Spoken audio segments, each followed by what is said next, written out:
saya Siap. buka ini.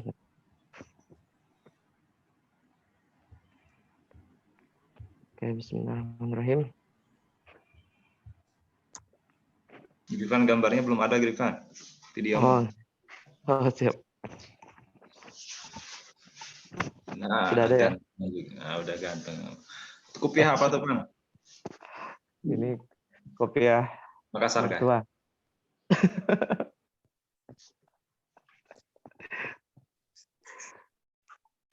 Assalamualaikum. Ustadz Dr. Fauzan, apa kabar? Waalaikumsalam warahmatullahi wabarakatuh. Ini sudah jam 7, apa bisa kita mulai? Ustadz? Oke, silakan. Mulai. Oke, bismillahirrahmanirrahim. Assalamualaikum warahmatullahi wabarakatuh. Assalamualaikum. Alhamdulillahirabbil alamin.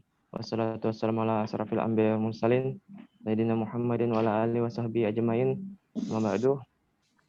Alhamdulillah, puji syukur kita panjatkan kehadirat Allah Subhanahu wa taala karena atas berkat rahmat dan karunia-Nya kita bersama-sama bisa saling bersilaturahmi di forum yang insya Allah dirahmati oleh Allah ini di pagi hari yang kalau di Banjarmasin ini lumayan cerah ya awannya ya, atau di tempat Bapak Ibu atau Ustadz sekalian. Dan tak lupa salawat dan salam kita aturkan kepada junjungan kita Nabi besar Muhammad SAW beserta para sahabat, kerabat dan para pengikutnya hingga yaumil qiyamah.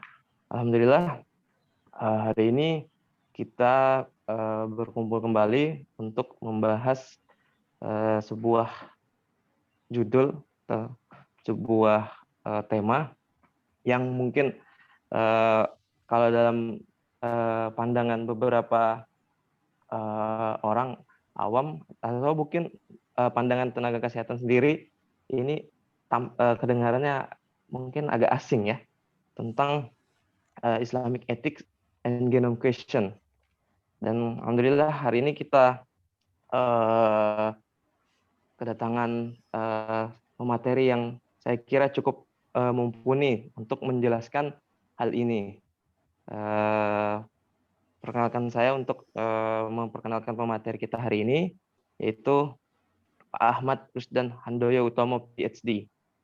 Ya, saya kira kita sudah tidak asing lagi untuk mendengar nama beliau semenjak era COVID-19 ini ya.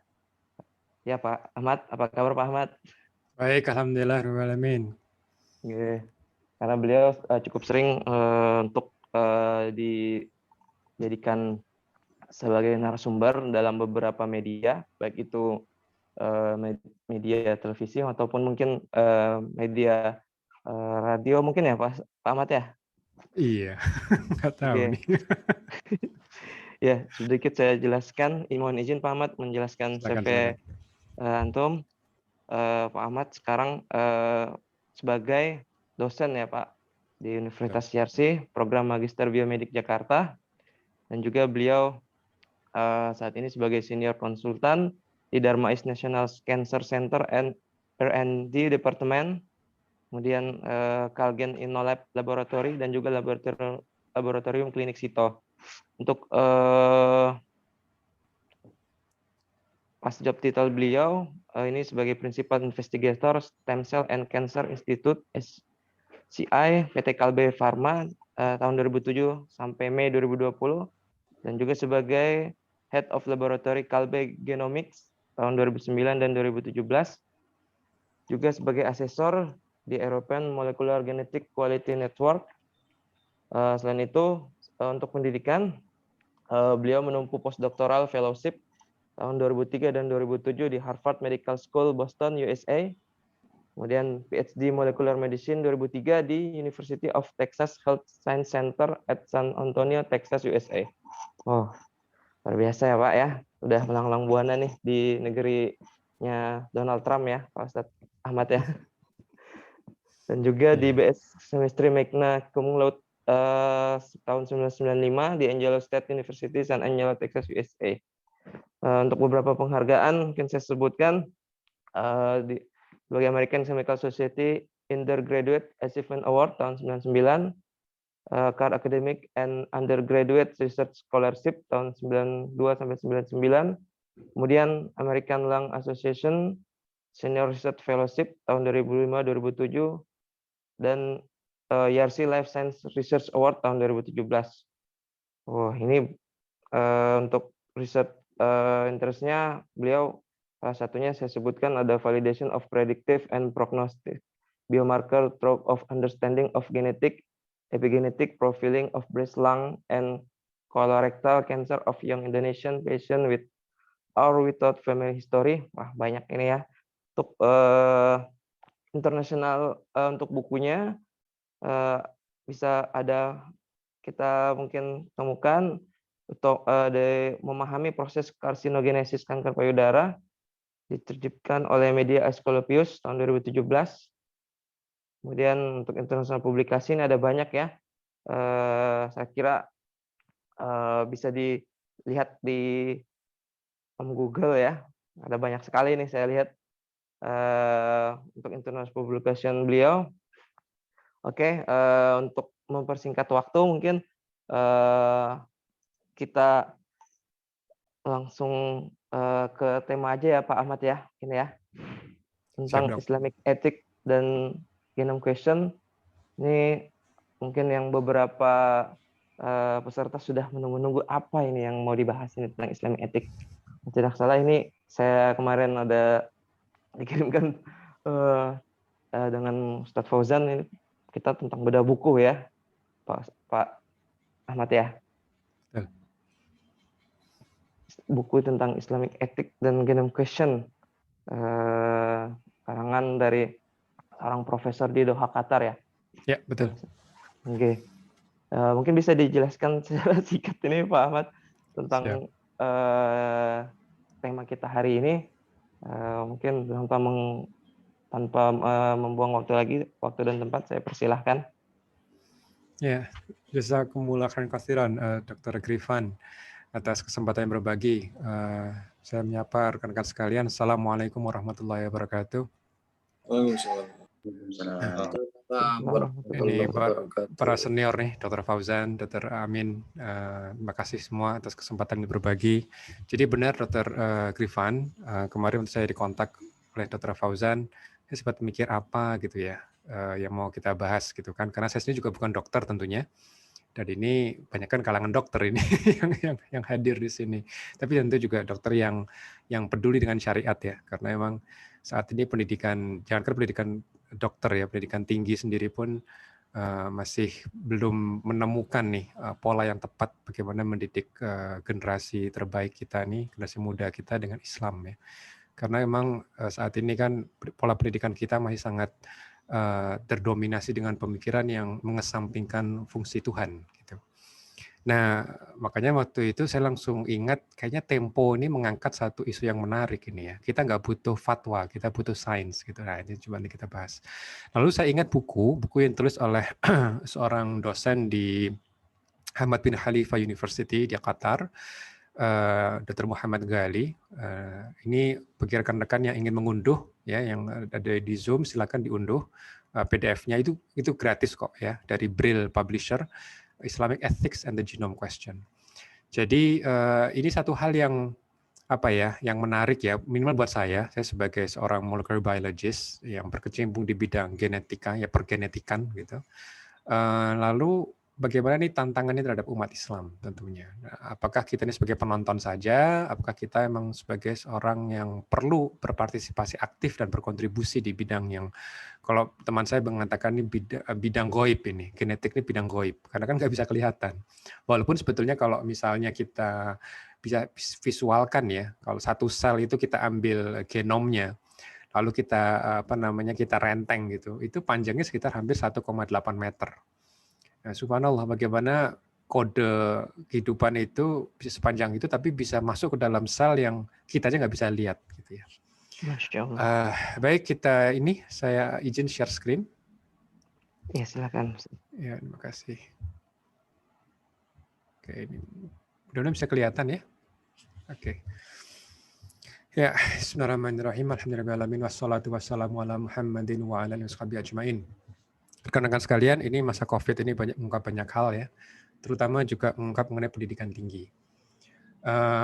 Mudah-mudahan apa yang disampaikan pagi ini bisa juga membuat banyak refleksi dan perenungan bagaimana sih kita memahami agama kita sendiri gitu ya. Memang apa yang disampaikan oleh Tempo ini cukup menggelitik gitu ya. Lebih ke arah topik besarnya posisi sains dan Islam itu seperti apa gitu ya. Jadi ini yang akan kita lihat. Ini adalah bukunya ya, judulnya tentang Islam Ethics ya. Ethics memang agak susah untuk diinikan ya, didefinisikan, tetapi bagi rekan-rekan dokter yang setiap kali bertemu dengan pasien itu pasti berhubungan dengan etika. Ini etis nggak sih memberikan ini kepada pasien gitu kan? Etis nggak sih untuk melakukan eutanasia misalnya? Pasien sudah meminta-minta, sudah terakhir aja lah dok gitu kan, bunuh saya aja misalnya gitu. Boleh nggak seperti itu gitu? Ini masalah-masalah etika. Lalu karena ini relatif baru ya, mengenai teknologi relatif baru, tentu buku ini sebetulnya tidak memberikan solusi. Dalam artian tidak memberikan solusi. Ini loh fatwanya. Ini loh harusnya umat Islam ini enggak. Justru banyak pertanyaan. Karena apa? Karena dari pertanyaan-pertanyaan itu kita memang sedang mencari konsistensi ya dalam memahami sebetulnya rules of Allah ini seperti apa nih di era yang banyak ketidakpastian ya. Apalagi kalau kita bicara mengenai COVID, ini menjadi contoh yang bagus sebetulnya. COVID itu kan suatu penyakit yang penuh dengan probabilitas. Dia tidak tidak seperti matematik misalnya, apakah setiap orang yang terinfeksi pasti sakit? Kan enggak. Tapi ada gradasinya.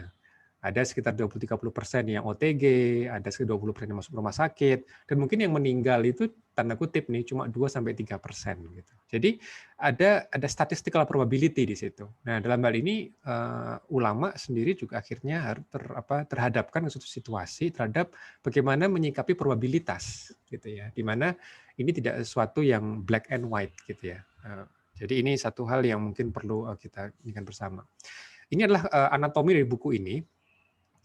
Muhammad Ghali, dia sudah cukup lama ya berkecimpung di bidang ini.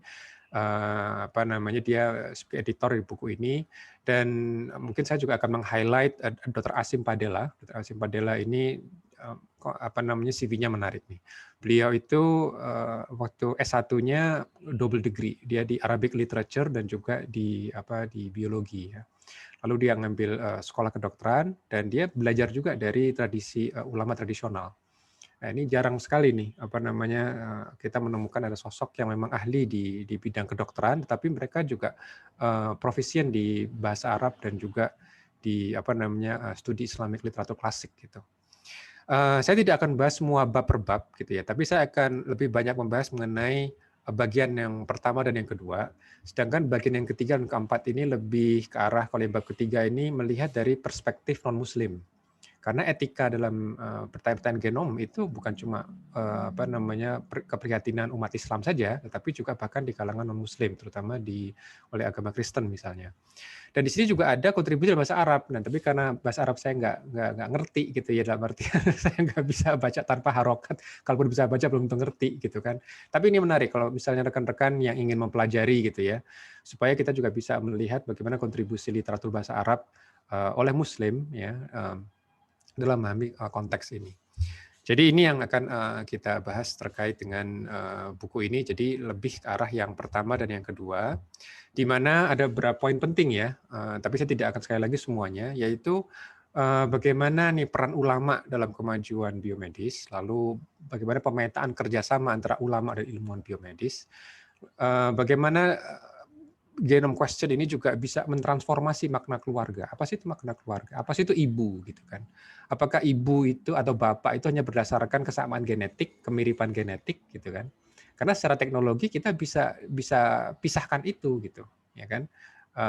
Dan apakah ibu yang melahirkan sama ibu yang memiliki genetik itu sama apa enggak? Nah, ini kan kalau kita nanti bicara konsep waris, konsep nasab itu kan bisa jadi menarik gitu ya. Karena teknologi genetik ini bisa memungkinkan itu semua.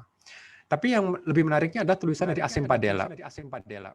Asim Padela itu justru mengajak kita untuk berpikir secara filsafat dulu, secara filosofis. Nah, ini juga menarik karena umat Islam sendiri kan kadang agak rancu ya, agak alergi dengan bahasan filosofis gitu. Filosofi ini mendekatkan kita kepada Allah atau justru menjauhkan gitu. Padahal sebetulnya kalau kita lihat para ilmuwan Muslim zaman dulu, Ibnu Sina, Ibnu Rushd, itu beliau istilahnya polymath ya. Mereka juga belajar filsafat gitu kan. Nah ini yang menarik karena kita harus bertanya dulu apa itu manusia gitu ya. Nah memang ada hal-hal yang sebenarnya menarik tapi tidak saya bahas terkait posisi ruh dalam studi genom gitu kan, dan juga sampai di mana nih batasan intervensi genetik. Ya untuk yang kedua terakhir saya tidak akan bahas. Ini adalah gambaran genom kita ya, di mana biaya untuk membaca susunan itu sudah sangat murah, relatif murah ya. Karena biayanya paling sekitar $4.000 gitu ya. $4.000 itu berapa ya? Sekitar 60 juta. 60 juta kita sudah dapat gambaran susunan bacaan genom kita ini seperti apa. Ya, banyak sekali perusahaan komersil yang sudah menawarkan ini gitu. Nah, apa maknanya? Ya Allah alam. Memang kita untuk beberapa penyakit kita tahu gitu ya, tapi kita belum tahu masing-masing fungsi dari 30.000 gen yang kita miliki. Nah, 30.000 gen itu yang standarnya ya, tapi dari 30.000 masing-masing gen itu ada variasi-variasinya juga gitu kan. Nah, kita belum ketahui itu semuanya. Mungkin baru sebagian ya, mungkin untuk kanker payudara kita mungkin bisa ketahui seperti BRCA1, BRCA2, tapi itu pun masih minoritas. Dan kalau kita lihat dari faktanya itu cuma terdiri dari 4 huruf. Kalau bahasa Arab kan 20 ya. Kalau genom ini hanya cuma 4 huruf saja. 4 huruf yang ditata. Dan keunikan ini juga bisa menentukan spesiesnya apa. Nah, kalau kita lihat antara manusia dengan simpanse itu sekitar kemiripannya 99%. Jadi kalau bacaan tadi itu kita urutkan, lalu kita sandingkan, itu kita mirip sekali, gitu kan. Jadi yang menarik seberapa spesial sih manusia, gitu kan. Makanya kalau dibilang manusia itu ya seperti binatang, secara letter ada benernya gitu ya. Nah, cuma nanti apa nih pembeda antara manusia dan binatang? Kenapa secara etika kita boleh melakukan terhadap binatang tapi nggak boleh pada manusia? Contohnya kalau eksperimen dengan binatang kita boleh saja kan melakukan breeding gitu kan antara ayah dengan anak gitu kan untuk memurnikan galur binatang gitu. Tapi secara manusia nggak boleh. Gitu. Lalu kenapa kita berbeda? Padahal kita secara genom sebagai mamal itu mirip sekali, gitu kan? Gitu. Jadi ini hal-hal seperti ini yang memang perlu didiskusikan kalau kita bicara mengenai bioetik. Nah, informasi genom itu bisa macam-macam ya, bisa prediksi kelontaran terhadap penyakit, gitu kan. Kita juga ketahui lah, oh ini ada riwayat diabetes dari orang tuanya, dari ayahnya, dari ibunya, gitu. Kita tahu itu, ya.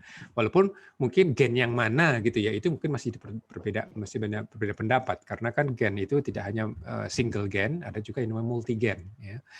Lalu kita juga bisa lihat ada perbedaan obat dan terapinya sesuai dengan genetiknya. Jadi ini yang kita kenal dengan personalized medicine. Banyak di kanker sekarang. Ya, kalau kita bicara kanker, pasien kanker itu bisa jadi obatnya nggak sama, dan bukan karena masalah punya uang atau tidak. Dia mungkin punya uang, tapi kalau gennya nggak cocok kita nggak akan ngaruh.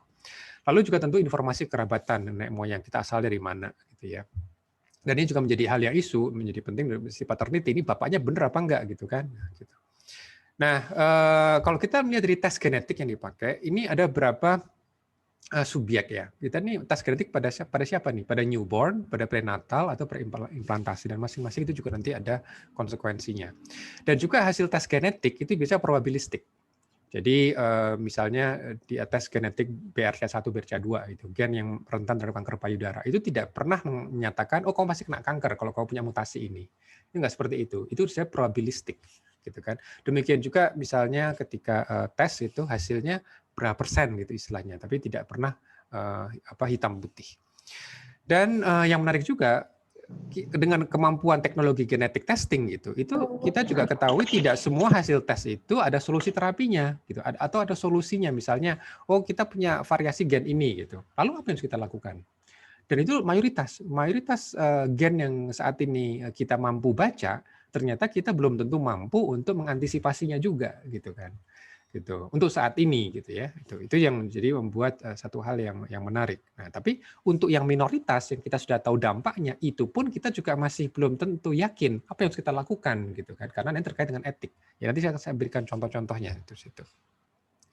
Jadi hasil tes individu ini perlu kita lihat juga tidak hanya berdampak kepada individu tapi juga kepada anggota keluarganya. Nah, ini yang menarik. Jadi kalau misalnya ada tes yang kita ketahui mengenai tes genetik rentan pada kanker misalnya, itu pertanyaannya kalau dia ternyata mewarisi mutasi gen yang berisiko terjadinya kanker misalnya, dan itu kita bisa estimasi secara probabilistik misalnya 80% ya lifetime risk-nya, pertanyaannya nanti kalau saudaranya juga dites gitu kan, hasilnya seperti ini, boleh nggak itu disampaikan gitu kan terhadap hasil ini?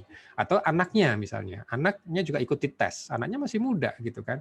Kira-kira nanti hasilnya perlu nggak disampaikan kepada anaknya nanti gitu kan? Dia ada dampak lainnya juga gitu kan. Oh, kalau dia mewarisi mutasi gen yang risiko tinggi terhadap terjadinya kanker gitu misalnya, apa yang dia lakukan? Apakah dia akan memutuskan tidak menikah misalnya, daripada dia menikah nanti malah jadi masalah ya pada suaminya nanti harus punya istri yang punya kanker. Padahal sebetulnya kan ini masih risiko, gitu kan. Belum sampai suatu kepastian.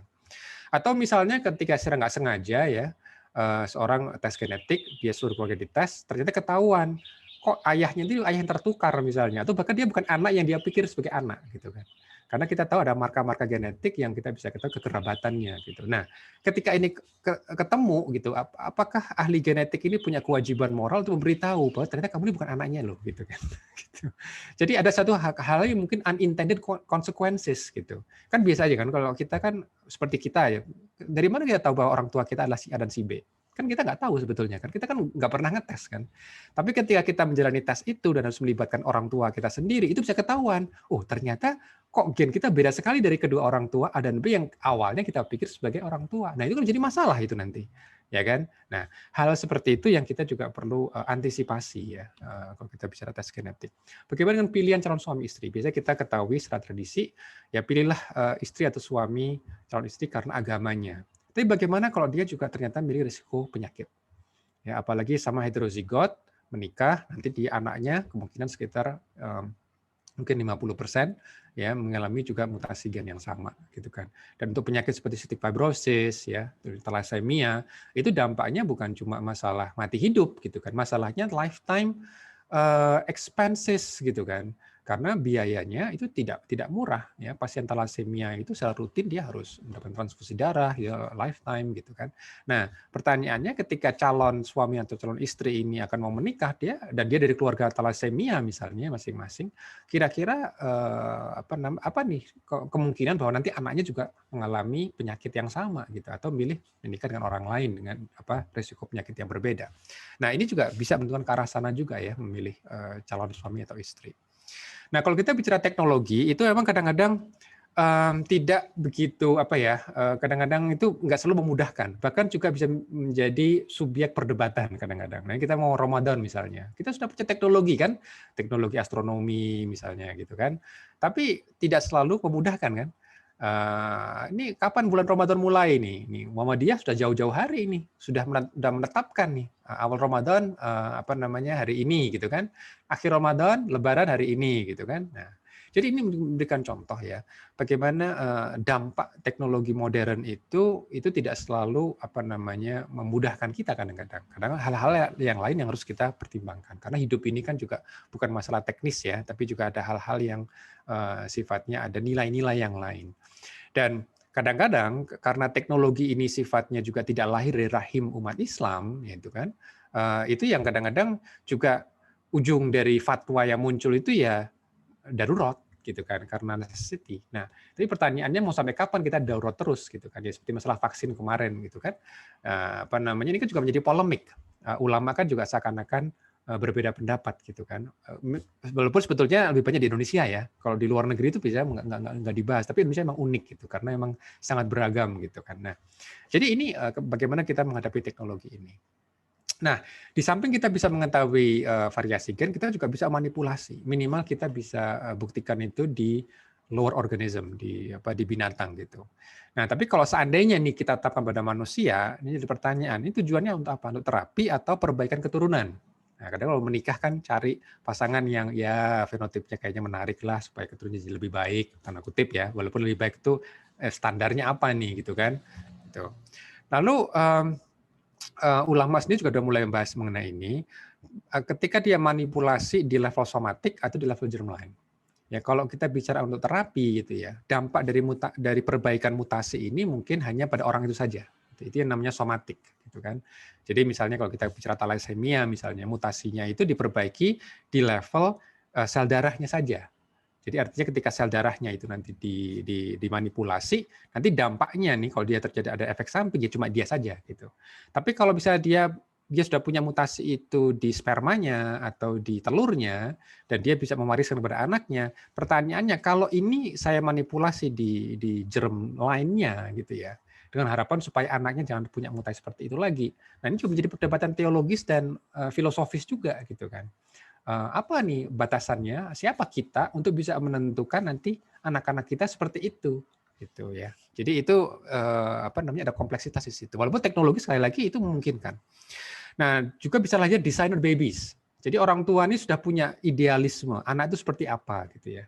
Anakmu jadi ulama gitu ya. Nah, masalahnya kita belum tahu nih gen ulama itu apa gitu ya. Itu jadi ilmuwan, gen ilmuwan seperti apa kita belum tahu itu. Tapi kita sudah tahu beberapa gen yang terkait mungkin dengan stamina seperti athletic performance gitu misalnya gitu ya, supaya VO max-nya jadi tinggi gitu ya. Itu beberapa gen ada di sana gitu. Oh, mungkin Anda menjadi atlet misalnya gitu. Kita perbaiki misalnya seperti itu. Nah, lahirlah designer babies. Nah, itu sebetulnya etis apa tidak melakukan itu? Bagaimana cloning ya? Nah, cloning ini mayoritas kadang sebetulnya tidak disukai gitu. Nah, lalu mengenai tes genetik prenatal dan preimplantasi, kalau ditemukan kelainan genetik apa nih? Apakah langsung aborsi misalnya gitu? Bagaimana dengan keakuratan? Ya, ada juga secara anekdotal awalnya dari studi prenatal diperkirakan ada anak ini adalah Down syndrome. Tapi ayah ibunya memutuskan tidak aborsi. Setelah sejak lahir ternyata sama sekali tidak Down syndrome gitu. Nah, artinya apa? Memang kalaupun tes ini dikatakan 99% akurat, pasti ada kemungkinan 1%. Nah, gitu. Nah, bagaimana kita maknai yang 1% ini? Gitu kan. Oke.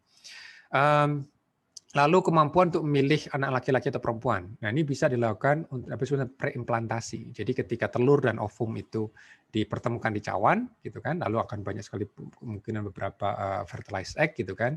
Nah, itu disebut dengan preimplantasi. Jadi belum dimasukkan ke rahim. Nah, ini boleh nggak kita milih laki-laki atau perempuan?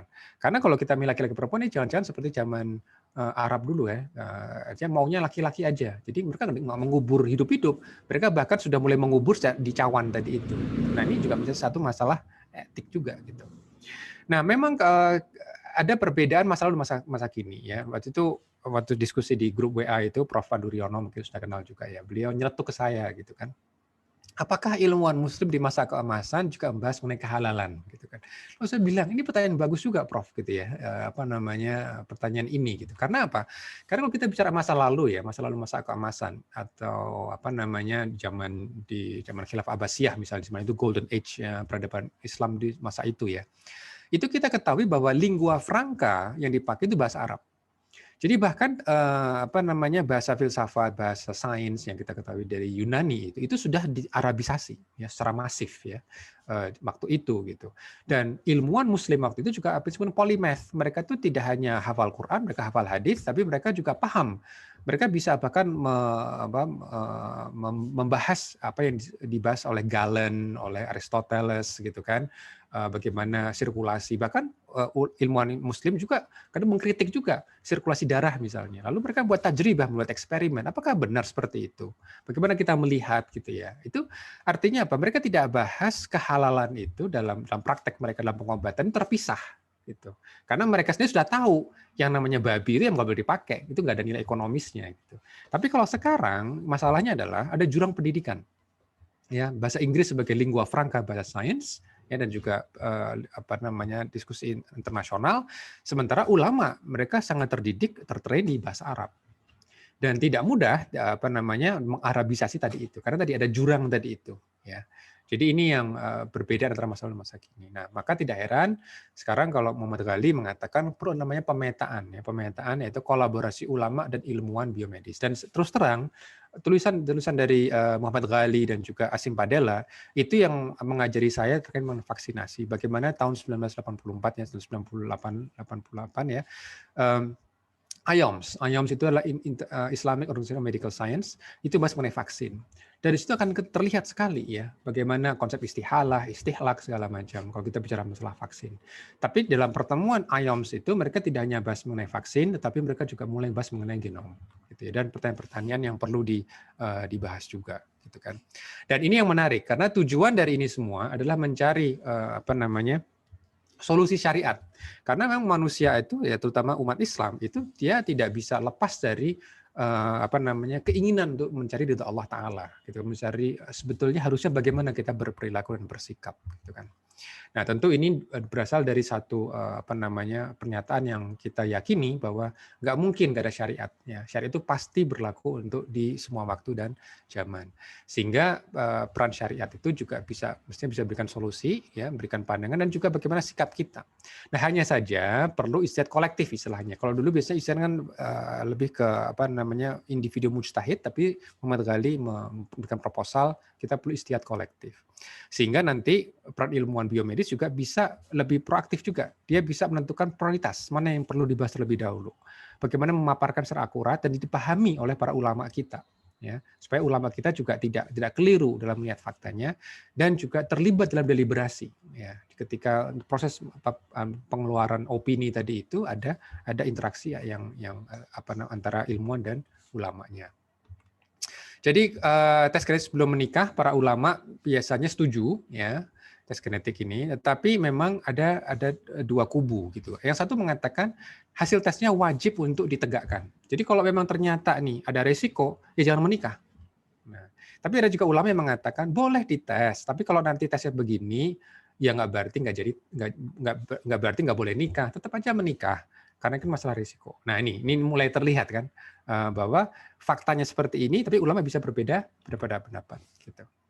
Nah, maka di sini yang namanya tes genetik diikuti dengan konseling. Dan di Indonesia sendiri konselor genetik belum banyak. Ya, yang saya tahu baru di Undip yang mereka melakukan training ya secara khusus.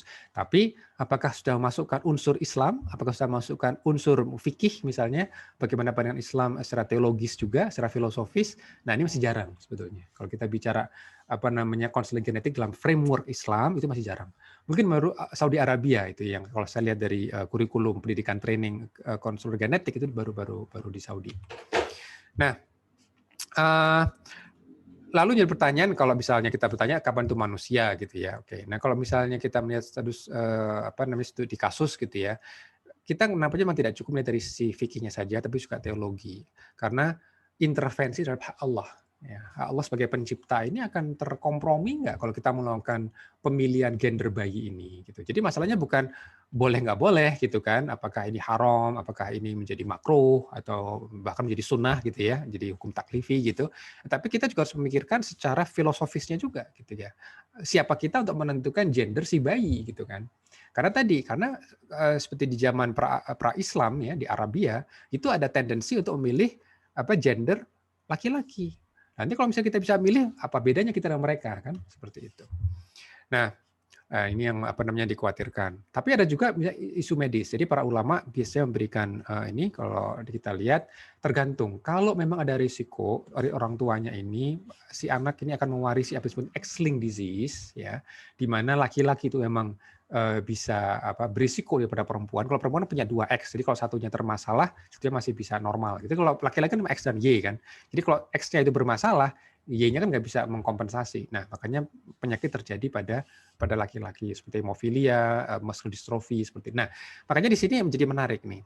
Ada konteks juga. Kalau untuk enhancement atau pilihan gitu kan hanya pengen gitu kan, ulama tidak menyukai itu gitu kan. Tapi kalau emang ada basic medical necessity-nya itu jadi oke. Nah, cuma pertanyaannya batasan necessity itu di mana gitu kan. Itu yang perlu kita lihat juga gitu. Nah, ya, jadi sekali lagi apa ini normal apa enggak normal ini juga menjadi satu hal yang perlu kita lihat. Nah, makanya kalau kita lihat dari sisi ini tidak cukup hanya lihat dari sudut pandang fikih, tapi harus luas perspektif yang lebih luas ya mengenai hak Allah, yaitu perspektif teologi, mengenai penciptaan, fitrah manusia dan juga batasan kebebasan manusia. Apakah kita ini bebas-bebasnya untuk menentukan sendiri atau tidak? Apakah ada batasan-batasan juga? Nah, ini yang menuju yang terakhir ya yang saya mau sampaikan yaitu terkait yang ditulis oleh Asim Padela yaitu di bagian kedua dari buku ini yaitu diskursus mengenai gene ethics ya etika di genet ya. Pertanyaannya justru lebih mendasar lagi, apa itu manusia? Ya, karena manusia itu dianggap spesial karena apa gitu. Kenapa sih ini boleh pada binatang nggak boleh pada manusia? Padahal secara genom kita juga memiliki huruf yang sama A, T, G, C gitu kan. Nah, itu yang menjadi pertanyaan. Jadi kalau kita bicara mengenai bioetik itu ada bio dan etika. Jadi bio dalam bioetika itu terkait aktivitas biomedis, ya, penelitian riset klinis, aktivitas klinis, perawatan pasien, dan juga kebijakan kesehatan. Nah, etika dalam bioetika itu biasanya kumpulan berbagai teori moral dan justifikasi mengapa ini boleh, mengapa ini nggak boleh, gitu kan. Nah, cuma yang jadi menarik, biasanya bioetika ini membuat klaim terhadap apa dan bagaimana kita seharusnya berperilaku dalam masyarakat. Nah, disinilah bioetikanya di situ. Ini boleh apa nggak bolehnya seperti apa gitu. Nah, yang kadang mungkin belum dibahas secara jelas dalam pembicaraan bioetika itu adalah ontologinya memang. Memang ontologi itu apa itu manusia itu kan tidak terdefinisikan kan. Jadi kalau kita melihat literatur mengenai bioetika itu kan langsung ke topik pembahasannya. Sementara ontologinya yaitu apa itu manusia itu sendiri itu tidak selalu terjelaskan di situ. Makanya Asim Padela berusaha melihat sebetulnya dari sisi literatur sekuler karena secara dominasi ini kan konsep bioetika itu kan lahir dari literatur sekuler gitu ya. Itu perlu dilihat dulu apa itu manusianya. Dari studinya Asim Padela akhirnya bisa merangkum ya, ada 3 gitu ya. Ada 3 perspektif ontologi mengenai manusia itu sendiri. Manusia adalah pertama gudang informasi. Jadi genom itu adalah gudang informasi masa lalu, kini dan masa depan. Dan manusia adalah makhluk reproduksi, dan yang ketiga manusia di mana genomnya itu berevolusi. Ya, kita tidak mengatakan asal-usul manusia ya. Konteks evolusi di sini adalah untuk menceritakan bahwa manusia seperti virus, sama seperti virus COVID. Kita ini juga berevolusi dalam artian kita punya banyak variasi dalam artian kita tidak stabil. Genom kita ini tidak stabil. Anak-anak kita itu mungkin punya variasi genom yang kita tidak punya saat ini, gitu kan. Nah, itu. Nah, untuk melihat sebagai gudang data, karena kita melihat sebagai gudang data, bagaimana bioetika ini, ahli bioetika ini menjelaskannya. Jadi karena asumsinya ontologinya bahwa manusia adalah gudang data, maka data itu tentu ada aturannya penggunaannya. Perlu etika di situ. Apakah data ini bisa disebarluaskan secara bebas? Supaya orang bisa tahu genom kita, gitu ya. Karena nanti kalau ternyata genom saya misalnya ternyata membawa suatu risiko penyakit, bisa jadi saya didiskriminasi dalam pekerjaan karena nanti kantor tidak mau menanggung asuransi karyawannya yang berisiko punya penyakit tertentu misalnya. Nah, padahal itu kan ada di genom kita gitu. Nah, karena sebagai gudang data tadi itu, maka ada semacam etika yang harus kita pikirkan. Ya, ini yang pertama. Yang kedua, manusia sebagai makhluk reproduksi. Nah, ini menarik. Bioetika ini juga membahas apakah tenaga kesehatan perlu memfasilitasi reproduksi artifisial atau reproduksi non-seksual bagi pasangan non-konvensional. Jadi sekarang ini ada namanya ROPA. Ya. ROPA itu, kok saya melupa ini singkatannya ya. Jadi itu saling menggunakan ovum ya, telur ya, oleh partnernya. Nah, partnernya ini bukan suami istri, tapi istri-istri. Gitu, jadi sesama perempuan. Jadi di mana ketika pasangan yang non konvensional ya, seperti pasangan lesbian misalnya, dia ingin punya anak. Nah, ini ontologi manusia sebagai makhluk reproduksi ini secara alami dia tidak mampu, tapi dia adalah makhluk yang harusnya punya definisi dia bereproduksi. Bagaimana solusinya kan gitu kan? Nah, ketika ada teknologi yang memungkinkan untuk itu, apa di bioetikanya? Apakah tenaga medis perlu juga memfasilitasi itu? Gitu. Karena secara teknologi itu memungkinkan. Jadi seperti misalnya kalau seperti dia masih mau punya anak ya, padahal kan nggak ada laki-laki dalam ininya. Ya mereka saling ini, yang satu menjadi donor telurnya, yang satu disiapkan rahimnya untuk menerima telur nanti yang dibuahi oleh donor sperma gitu kan misalnya seperti itu. Jadi untuk pasangan yang secara alami tidak akan mungkin punya anak, tetapi difasilitasi. Karena secara teknologi sudah memungkinkan. Nah ini kalau melihat manusia sebagai makhluk reproduksi. Jadi reproduksi itu apakah suatu bagian internal, apakah itu yang buat manusia, atau sebetulnya reproduksi itu hanya sebagai opsi saja gitu ya. Nah ini yang harus, ini bagaimana apa itu manusia. Lalu manusia itu makhluk yang berevolusi, di mana genom manusia tidak statis gitu kan. Nah cuma nanti bioetika akan membahas manipulasi gen itu bagian dari terapi atau enhancement gitu kan. Nah ini, jadi dari 3 pemetaan ini Asim Padela akhirnya mengatakan disinilah perspektif bioetika Islam ya itu bisa diperkaya kalau kita juga mengetahui ontologi dari manusia ini yang sementara ini lahir dari perspektif sekuler gitu kan. Nah, jadi kalau kita misalnya lihat contoh saja ya bahwa manusia sebagai gudang informasi, yang jadi pertanyaan yang lebih menggelitik itu siapa yang sebenarnya pemilik data itu informasi? Ya, kalau kita ketahui di Al-Baqarah 231 gitu ya. Itu kan Allah yang mengajarkan pada Adam semua nama-nama benda gitu kan. Nama-nama benda. Ya, dan Allah juga yang mengajarkan apa yang manusia tidak ketahui gitu. Jadi apa? Informasi pada aslinya itu manusia itu memang pemiliknya, dia yang mengetahuinya atau dia yang menerimanya gitu kan. Nah, apakah dia itu kalau dia memang ternyata bukan sumber utamanya, berarti dia itu kan bukan pemilik yang sungguhnya. Dia itu hanya istilahnya menjaganya gitu kan. Nah, kalau dia sebagai menjaganya dan data itu milik Allah Ta'ala, pertanyaannya data itu menjadi hak siapa? Gitu. Kalau ternyata bukan datanya dia sendiri, dan ternyata data ini akan bisa memberikan maslahah kepada banyak orang, berarti harusnya bisa dibuka. Karena ini data ini kan bukan punya dia, gitu kan. Nah, berarti sini harus ada namanya suatu pemikiran kapan data itu bisa tertransfer dari kita sebagai fungsi sebagai penjaga, gitu kan, dari data itu. Ini konsepnya mirip seperti mengenai masalah wealth, mengenai masalah harta. Harta itu siapa sih yang milik? Apakah ini milik kita atau kita hanya diberikan izin oleh Allah Ta'ala untuk mengelola harta? Ya kan? Ini kan kalau konsep Islam seperti itu. Kalau konsep peradaban sekuler kapitalis kan nggak seperti itu kan. Harta itu milik kita. Ini saya kerja dapat harta ini gitu. Tapi dari perspektif Islam, harta itu bukan milik kita. Kita diberikan izin dari Allah Ta'ala untuk mengelola itu. Nah, sama seperti informasi genetik. Ya. Apa kita memang punya kontrol penuh terhadap data ini? Suka kita mau apain data kita ini? Mau kita tip-ek misalnya, mau kita edit data itu? Apakah suka kita? Atau kita juga terbatas? Karena tadi kepemilikan data itu siapa? Gitu. Nah, kalau kita lihat bahkan fungsi manusia sebagai khalifatul fil ard gitu kan, sebagai steward, sebagai penjaga ya, sebagai pengurus, sebagai perawat bumi ini gitu ya. Nah, tentu kita harus hati-hati ini dalam mengelola data. Nah, bagaimana apakah data itu bermanfaat apa tidak? Nah, ini yang kita juga harus bahas ya, apakah semua data genom itu bermanfaat atau kadang-kadang kita juga masih belum tahu nih, apa yang kita pikir tidak bermanfaat sebetulnya mungkin malah punya manfaat. Gitu kan? Kayak misalnya seperti mutasi talasemia misalnya gitu ya.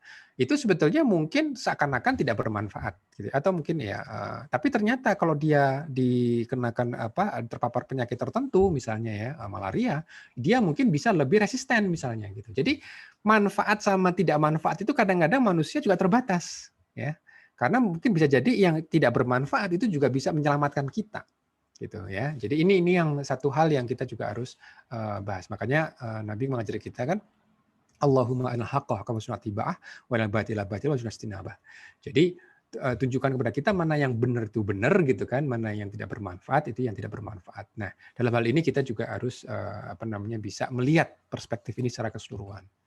Jadi memang manusia adalah makhluk unik yang mampu memiliki pilihan. Jadi ini menarik nih. Setelah kita melihat dari ini semua gitu ya, pada akhirnya kita dikembalikan kepada satu hal yang penting, bahwa kita ini minimal tradisi Islam itu mengajarkan kita bahwa hidup di dunia ini bukan cuma hidup di dunia, ya bukan cuma mengambil manfaat atau menghindari mafsadat di dunia, tetapi juga nanti manfaat dan juga nanti mafsadat di akhirat, gitu kan? Ini yang membuat kita jadi unik. Dan pilihan-pilihan ini yang berada dalam lingkup kita, Allah pasti akan tanya itu pertanggungjawabannya.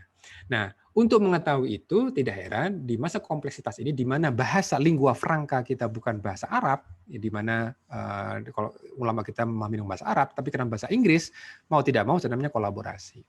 Nah, belum lagi kita harus bahas mengenai kebijakan yang lebih lebih besar lagi nih. Kalau kita bicara otoritas negara misalnya, penelitiannya siapa yang mendanai? Boleh nggak swasta mendanai sesuatu yang bisa, misalnya ada swasta mau melakukan cloning gitu kan, meneliti, mau dikomersilkan misalnya, gitu. Boleh apa enggak? Dia tidak menggunakan uang negara, tidak menggunakan uang pajak misalnya, boleh apa tidak? Lalu bagaimana regulasi ini, keselamatannya gitu ya? Boleh nggak ini ada hal yang bisa dikomersilkan dan juga kebijakan yang mengikat. Nah, saya mungkin tutup dengan karena saya nggak salah ini hampir berapa menit nih, 45 menit, ya supaya nanti ada ruang kita yang jawab. Jadi ini buku yang cukup menarik ya, God and Logic in Islam, The Caliphate of Reason. Ini satu tulisan yang bagus dari John Walbridge. Di bagian pembukaannya, John Walbridge mengatakan observasinya bahwa dia melihat bahwa tradisi pemikiran Islam itu kuat sekali. Jadi logika berpikir itu dalam Islam itu itu suatu kebutuhan yang harus ada. Kenapa? Karena orang Islam percaya bahwa nanti di akhirat dia pasti akan ditanya pertanggungjawaban. Sementara informasi dari wahyu itu kan terbatas, tidak banyak gitu kan. Quran itu kan cuma berapa ayat, hadis mungkin ada berapa hadis gitu kan. Sementara kompleksitas itu banyak sekali. Nah, berarti perlu banyak sekali penggalian logika di situ gitu. Makanya dia sangat respect ya. Bahwa dia menulisnya seperti ini. Selama 1400 tahun ya, Muslim itu menggunakan seluruh aset pemikirannya untuk mencari tahu ya, dari sisi etik, dari secara legal, implikasi spiritual. Jangan lupa. Jadi umat Islam itu bukan hanya tahu mengenai boleh nggak boleh, tapi dia juga memikirkan ya secara spiritualnya bagaimana nih.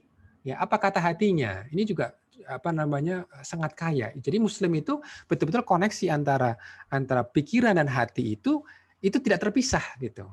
Karena jangan sampai kita tahu banyak tapi nggak tenang, atau kita tenang tapi nggak mikir gitu. Jadi Islam itu memang berusaha mengharmonisasikan itu.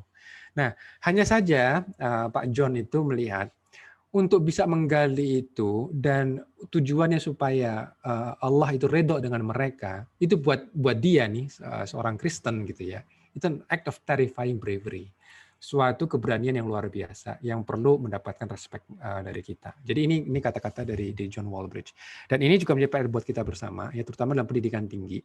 Bagaimana kita bisa masukkan konsep Islam itu secara intelektual ya, jangan sampai Islam itu dalam konteks hanya menutup aurat itu penting, tapi apakah hanya itu saja? Kuliner, vaksin, atau ibadah, ritual gitu kan. Tapi lebih ke arah topik-topik yang membuat kita menjadi berpikir lebih gitu. Nah, ini menjadi tantangan buat kita bersama. Baik, terima kasih Dok. Mungkin itu yang bisa saya sampaikan. Monggo silakan kalau misalnya perlu ada diskusi untuk klarifikasi. Ya, alhamdulillah luar biasa pemaparan dari Pak Ahmad ya mengenai bahasan kita hari ini. Saya rasa banyak teman-teman termasuk saya ya yang sangat garuk-garuk kepala ya mengenai pembahasan kita untuk pagi ini. Cuman mudah-mudahan apa yang kita bahas hari ini menjadi pintu pembuka, gerbang pembuka untuk kita untuk belajar lagi ya tentang seperti apa genom, genetik itu ya, Pak Ustadz Ahmad ya. Yeah. Oke, untuk selanjutnya mungkin kita buka sesi diskusi ya. Silahkan kalau ada pertanyaan. Tapi ini ada beberapa pertanyaan ya yang sudah masuk di ruang chat kita. Okay. Ini Pak. Yang pertama dari Hizen dari Bogor. Mohon izin bertanya, gimana tanggapan Bapak Ahmad terhadap protokol penelitian yang dikeluarkan oleh Council for International Organization of Medical Science? Apakah sudah memenuhi kaidah-kaidah Islami? Dari sisi peneliti, apakah menjadi hambatan? Dan apakah para peneliti konsisten melaksanakan protokol penelitian tersebut? Terima kasih banyak. Silahkan Pak Ustadz Ahmad dijawab. Ya, ini menarik nih mengenai etika ya, mengenai etika. Jadi biasanya kalau protokol penelitian itu kan ada beberapa hal ya. First do no harm misalnya itu kan, harus menghormati otonomi pasien misalnya gitu kan. Nah, saya mungkin akan milih salah satu aja. Jadi biasanya kalau kita melihat suatu kasus ya, kita itu kan biasanya melihat ya sama seperti katakan demokrasi dalam Islam misalnya gitu kan. Ini kompatibel nggak sih dengan Islam atau nggak kompatibel dengan Islam kan gitu kan. Biasanya kita mencari membandingkannya ya, berusaha apple to apple lalu kita lihat kompatibel atau nggak kompatibel. Nah, sama dengan etika juga gitu. Ada dua sisi untuk melihatnya. Dari sisi kompatibilitas, ada dari sisi ontologinya, dari sisi perspektif filosofinya. Jadi kalau kita lihat secara konsep kemiripan, memang secara garis besar apa yang sebenarnya etika itu kurang lebih kurlap ya itu sama dengan apa yang mungkin kita bahas. Karena misalnya menghormati hak asasi manusia, ya tentu kita dalam Islam ada namanya maqasid syariah kan, kita harus ada penghormatan terhadap itu, tidak boleh semena-mena misalnya kan, tidak boleh misalnya kalau zaman dulu di zaman Nazi itu mereka melakukan eksperimen medis terhadap orang Yahudi. Karena mereka melihat orang Yahudi itu bukan manusia, ya mereka adalah lintah gitu ya buat orang Jerman saat itu, sehingga mereka banyak melakukan eksperimen medis terhadap mereka, mau mereka yang tersiksa apa sebagaimana juga tidak masalah. Demikian juga Jepang di Indonesia. Betapa banyak dari tawaran kita pekerja Romusha waktu itu diberikan eksperimen vaksin gitu kan, hanya untuk tahu vaksinnya berefek apa tidak. Jadi perilaku mereka terhadap pekerja-pekerja kita saat itu memang sangat sadis sekali gitu kan. Nah, tapi sejak Perang Dunia Kedua etika ini mulai dibahas. Nah, di sini jadi menarik. Bagaimana kita melihatnya? Apakah sesuai dengan Islam apa tidak gitu. Nah, kalau secara umum nampaknya iya ya, karena ada anggapan bahwa etika itu universal gitu kan. Tidak peduli agamanya apa, keyakinannya apa, itu adalah sifatnya universal gitu.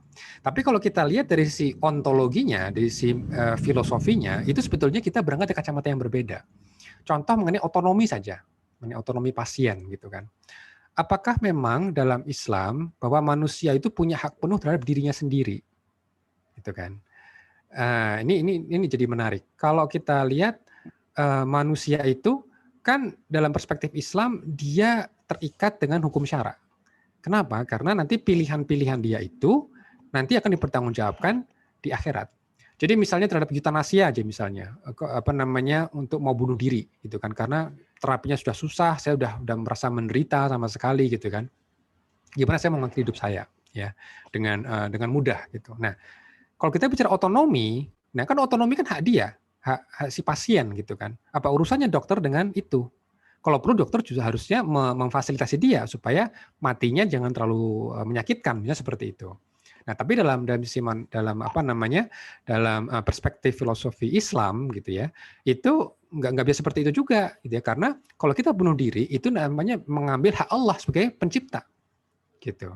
Dan Allah nanti akan menentukan ajal seperti itu ya kan.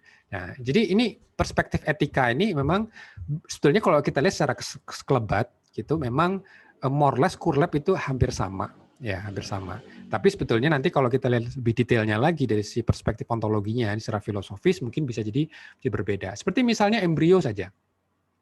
Apakah etis ya kita melakukan penelitian embryonic stem cell?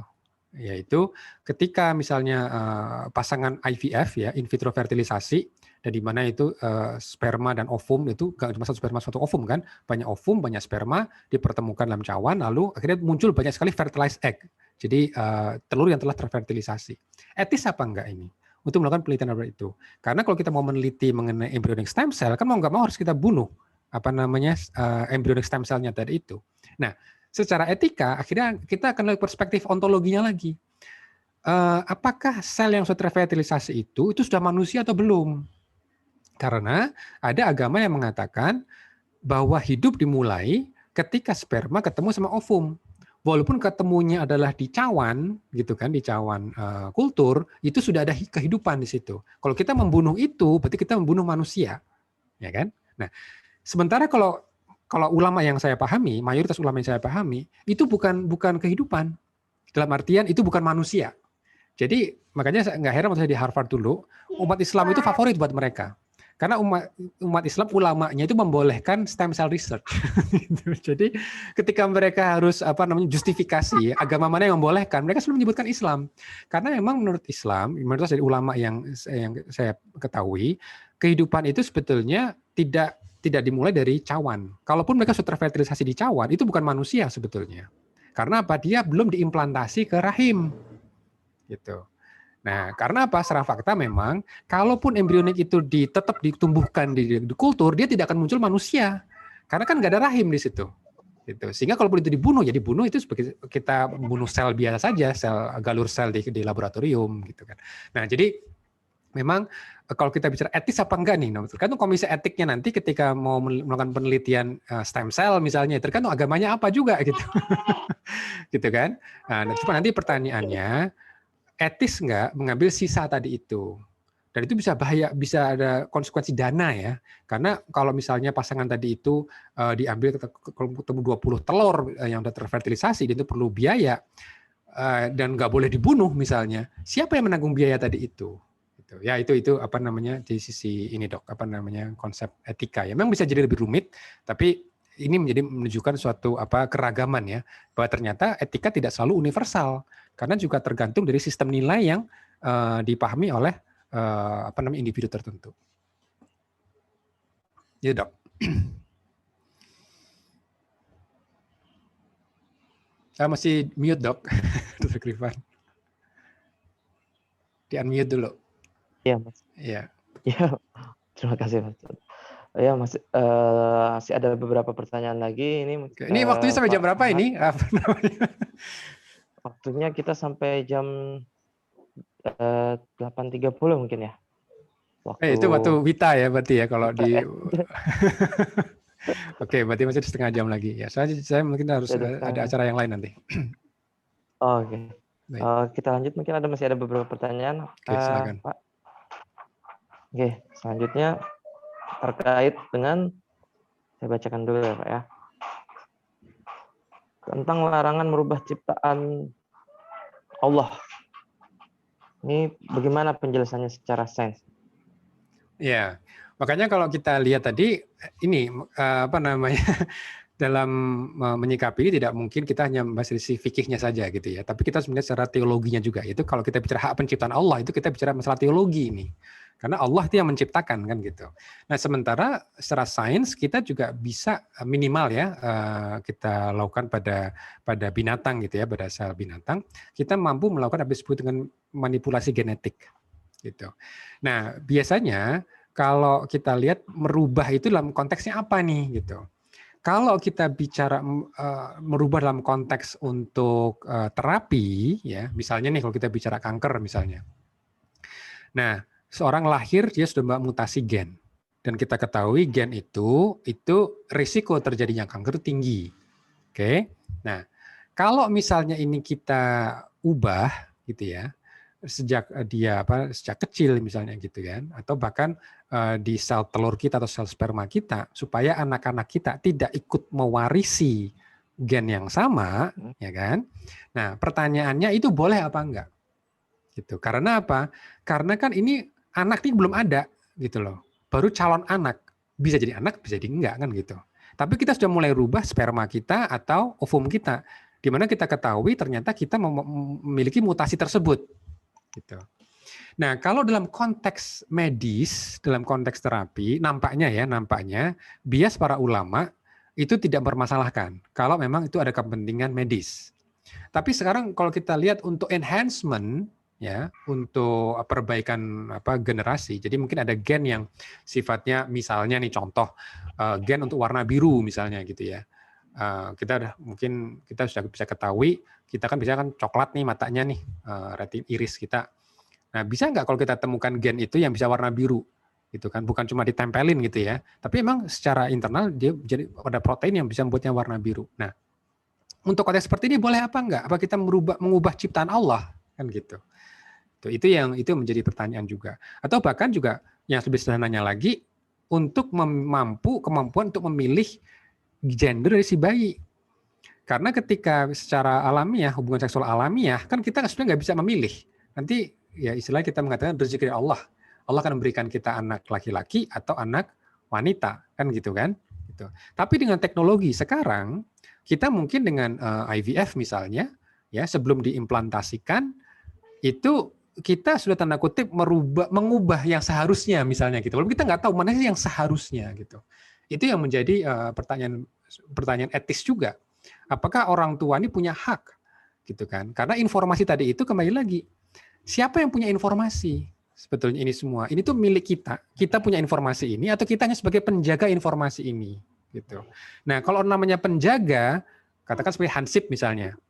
Apakah si hansip ini boleh ngambil uang yang diamanahkan kepada dia?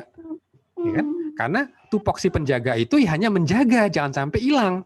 Tapi apakah boleh dia seenaknya sehingga mengambil yang dia suka, ngasih kepada yang dia suka, ngambil pada kan enggak kan? Gitu. Nah, disinilah menjadi pertanyaan etisnya di situ. Tapi ketika ada kepentingan, nah ini dilihat masalahnya apa, gitu. Makanya kadang-kadang data itu informasi bisa jadi harus dibuka. gitu kan. Hansip kadang-kadang memang harusnya mengambil uang yang diamanahkan kepada dia kalau memang ternyata ada kepentingan di situ. Gitu. Itu yang menjadi pertanyaan. Tapi memang biasanya kalau memang kepentingan untuk medis itu itu tidak dianggap sebagai merubah ciptaan Allah, tapi adalah upaya kita untuk mendapatkan kesehatan. Karena secara maqasid syariah kan juga namanya preservasi kehidupan, gitu kan. Nah, cuma kalau kita baru bicara sisi maqasid itu masih terlalu abstrak, gitu kan. Kehidupan yang seperti apa yang harus kita preservasi, gitu. Nah, seperti misalnya terapi kanker misalnya. Apakah kita harus mengeluarkan semua semua effort untuk menyelamatkan pasien, atau pasien juga punya hak? Nanti dia akan bertanya, terapi ini ujungnya saya masih bisa sholat apa enggak? Misalnya, ini seperti Syekh Utsaimin rahimahullah, ketika dia kena kanker gastrointestinal cancer itu. Dia bertanya pada dokter, dengan ini melakukan ini semua, saya masih bisa sholat apa enggak? Dia bilang, ya Syekh, agak susah nanti sholatnya gitu kan. Lalu dia mengatakan, nggak usah, makasih. Beliau memilih untuk tidak diterapi.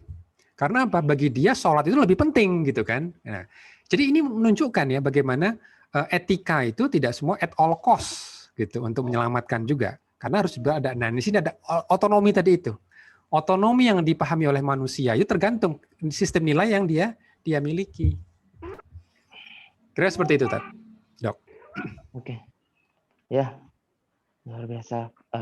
Itu tadi tanggapan dari Ustaz Ahmad tentang pertanyaan dari rekan-rekan sekalian. Silahkan kalau ada yang mau bertanya secara langsung kepada narasumber kita hari ini, dipersilahkan mungkin, atau ada yang mau mengutarakan langsung pertanyaannya. Sambil menunggu, saya bacakan ada beberapa pertanyaan yang masuk di room chat kita ya. Oke, silakan. Ustaz ya. Yaitu terkait dengan apakah penyakit dapat mengubah qada Allah dalam hal memperpendek usia? Nah, ini Pak. Gimana nih? Iya. Penjelasannya kan? Ya, ini menarik. Jadi secara sains ya kita ketahui dalam kromosom kita itu di ujung kromosom. Jadi gimana bayangin kromosom ya? Jadi materi genetik kita itu terpackage itu dalam 46 entitas yang terpisah, namanya kromosom, gitu kan. Oke. Nah, di ujung kromosom itu ada namanya struktur namanya telomer, gitu kan. Itu susunan genetik yang berulang, gitu kan. Nah, telomer ini karena dalam proses replikasi DNA, telomer itu pasti lama-kelamaan akan memendek, gitu ya. Ini nggak bisa dihindari. Itu akan memendek. Nah, pertanyaannya, kalau dia sampai pendek akhirnya sampai habis, dan dia akan akhirnya bisa berdampak kepada gen-gen yang penting untuk kehidupan, ya disitulah nanti aging gitu kan, penuaan, dan akhirnya nanti bisa ya akhir dari kehidupan itu kalau dia akhirnya tidak bisa terhindari. Nah pertanyaannya, kalau ini kita tambahkan gitu kan, telomernya kita perpanjang, apakah kita nanti bisa extend our life gitu kan, bisa tetap hidup yang lebih lama lagi? Apalagi yang jadi menarik kan kalau kita baca di Quran gitu ya, bagaimana zamannya Nabi Nuh itu usia itu 1000 tahun misalnya gitu. Nah, jadi pertanyaan kan 1000 tahun di sini maknanya letter luck atau tidak kan gitu. Sementara kita ketahui manusia modern itu hidupnya sekarang ekspektansi hidup mungkin sekitar 80 tahun, 90 tahun gitu kan. Jauh sekali dari 1000 tahun misalnya gitu. Nah, ini apakah kita juga punya kemampuan untuk itu? Ya, kalau kita bicara penyakit, memang ada penyakit yang istilahnya kita ketahui akan berdampak juga pada lifespan. Contoh seperti cystic fibrosis misalnya, di mana jarang sekali manusia yang terkena penyakit genetik ini bisa hidup lebih dari katakan 50 tahun. Ya, karena apa? Karena cystic fibrosis ini terapinya memang mahal sekali dan tidak semua orang mampu untuk bisa melakukan itu, dan ujungnya harus cuma satu, ya transplantasi paru gitu kan. Tapi itu pun juga ada waktu expiration date-nya gitu kan. Kalau misalnya akhirnya yang baru ini akhirnya transplantasinya rusak, ya dia transplantasi ulang lagi misalnya seperti itu. Nah, tapi ada memang penyakit-penyakit yang memang membatasi hidup kita itu ada. Nah, kalau misalnya ini kita ubah gitu kan, apakah kita berarti merubah kode Allah gitu, ya kan? Nah, memang kalau kita bahas mengenai kodok ini, kalau saya pribadi mungkin lebih menyukai pembahasan mengenai kodarnya dulu, gitu. Jadi spesifikasinya, gitu. Jadi kalau kita ketahui kan unsur-unsur biologis itu ada kodarnya juga. Jadi contoh sederhananya begini, kalau kita bahas mengenai DNA, itu kan ada 4 huruf kan, G, A, T, C. Nah, DNA sendiri itu untainya untai ganda. Untai ganda artinya apa? Setiap G itu berpasangannya dengan C, setiap A pasangannya dengan T. Itu kan pasangan-pasangan seperti ini. Ketika yang G itu berubah menjadi T, akhirnya kan nanti kan merubah pasangan satunya lagi. Karena kalau G pasangannya dengan C, tapi kalau misalnya T dia pasangan dengan A. Nah, kodar dari DNA ini tidak udah fix. G itu dengan C, A itu dengan T. Ketika dia berubah, itu nanti susunan asam proteinnya juga pasti berubah. Kalau ininya proteinnya berubah, fungsinya juga pasti akan berubah. Jadi ada kodar di situ. Tapi kalau kita bicara nih kodok itu kan nanti adalah ilmu Allah. Nah, yang menariknya kalau kita bahas mengenai kodar ini buat saya lebih produktif. Kenapa? Karena kodar ini nanti terkait dengan pilihan kita sebagai manusia. Sementara kalau kodok, belum tentu kita bisa milih. Contoh, kalaupun nih kita bisa panjangin telomer tadi itu, kita panjangkan. Asumsinya kan nanti kita bisa hidup panjang kan? Tapi baru keluar dari rumah sakit, dapat terapi telomere, ditabrak mobil. Nah, kodok di situ. Gitu, nggak bisa. Jadi artinya apa? Ada faktor lain yang akhirnya kita nggak bisa menentukan juga. Gitu kan. Tapi kalau kodar, itu iya. Kalau kita ketahui nih, dalam artian, saya sudah panjangin telomernya, gitu, supaya nggak penyakit. Atau tadi, gen cystic fibrosisnya saya benerin, supaya nanti anak saya nggak mewarisi mutasi cystic fibrosis misalnya. Nah, di sini kan ada namanya pilihan. Nah, pilihan ini nanti yang Allah akan tanya di akhirat kelak gitu. Tujuannya apa nih kamu melakukan ini? Karena dia bisa melakukan itu gitu. Karena yang dihisap oleh Allah Ta'ala itu kan sebetulnya pilihan dalam kendali kita. Kalau kita nggak punya kendali itu, kita nggak akan ditanya oleh Allah Ta'ala. Gitu. Jadi saya mungkin lebih suka baca dari sisi kodarnya, ya, dari spesifikasinya, karena bahwa kula syai'in faqadarahu taqdiran. Jadi Allah itu menciptakan semua itu sudah ada ukurannya yang sangat spesifik, gitu kan. Nah, fungsi ilmuwan itu untuk mencari tahu bagaimana kodar tadi itu. Nah, kodar tadi kalau kita ketahui informasi itu, apa yang akan kita lakukan menyikapi ini, gitu. Tapi kalau kodok itu beda lagi itu. Itu nanti itu udah di luar kendali manusia. Oh, seperti itu. Gitu, Dok. Oke, kita kasih kesempatan ya, Pak Ustadz Ahmad, beberapa peserta mungkin ada yang mau bertanya langsung, masih diberikan kesempatan langsung diskusi dengan narasumber kita hari ini. Silahkan rekan-rekan sekalian, Bapak Ibu yang mau langsung bertanya.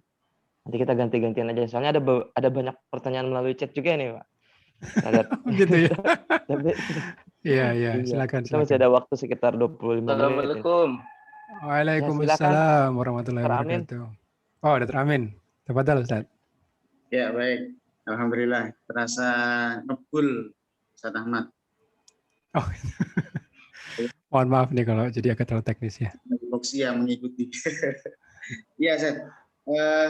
Saya pikir ini penting sekali bagi kita ya, materi pagi hari ini untuk memposisikan kita ya sebagai para tenaga medis itu kita akan berkiprah sebagai apa nanti di dalam ilmu ini ya. Yang ternyata memang masa depan saya kira ilmu ini akan semakin diperdalam, dan sehingga kemudian koreksi medis itu kan terjadi di level genetik ya. Jadi saya pikir penting bagi kita untuk tetap update ya. Mungkin panitia berbaik hati untuk mengundang lagi Ustaz Ahmad untuk pertemuan. Gak cukup sekali, Dad. Gak cukup sekali, Dok. Kurang ini waktunya ini kalau dalam satu sesi pertemuan. Nanti dicatat sama panitia nih. Pertanyaan gitu ya. Mungkin saya ingin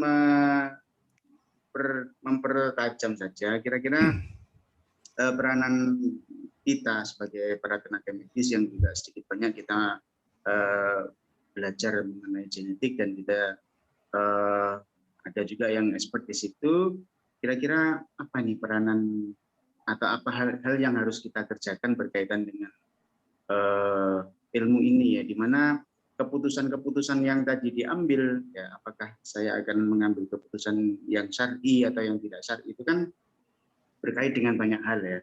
Yang pertama misalkan terkait dengan drive, apakah kita punya dorongan yang cukup kuat untuk mengikuti pilihan yang syar'i ya. Yang kedua, apakah saya sudah siap untuk apakah saya punya ilmu pengetahuan yang cukup ya, bagaimana sebenarnya pilihan yang syar'i itu. Jangan-jangan yang saya akan pilih ini bukan pilihan yang syar'i. Dan kemudian yang ketiga, apakah saya sudah cukup siap untuk mendapat perlakuan ya akibat dari pilihan saya yang syar'i ini, ya, dari komunitas saya sebagai tenaga medis. Dan yang keempat tentu berkaitan dengan dana. Kira-kira apa ini yang harus kita kerjakan agar nanti pilihan itu akan jadi tepat ini, Ustaz Ahmad. Itu aja barangkali. Terima kasih. Wah, ini pertanyaannya loaded sekali. Berat-berat pertanyaannya, Dok. Ya, jadi kalau bagaimana apa yang kita perlu lakukan, kalau saya pribadi mungkin dimulai dengan dari level pendidikan tinggi mungkin kali, Dok. Kita mungkin sebagai apa namanya, ketika masa, saya bukan dokter, saya tidak tahu nih pengalaman belajar jadi dokter bagaimana gitu ya, tapi minimal di bidang biomedis saja gitu ya, bidang biomedis. Kalau kita lihat program biomedis yang ada di dunia bahkan di Hamad Khalifa University tempatnya Pak Muhammad Ghali, itu biomedis itu sendiri juga belum terintegrasi dengan Islam gitu.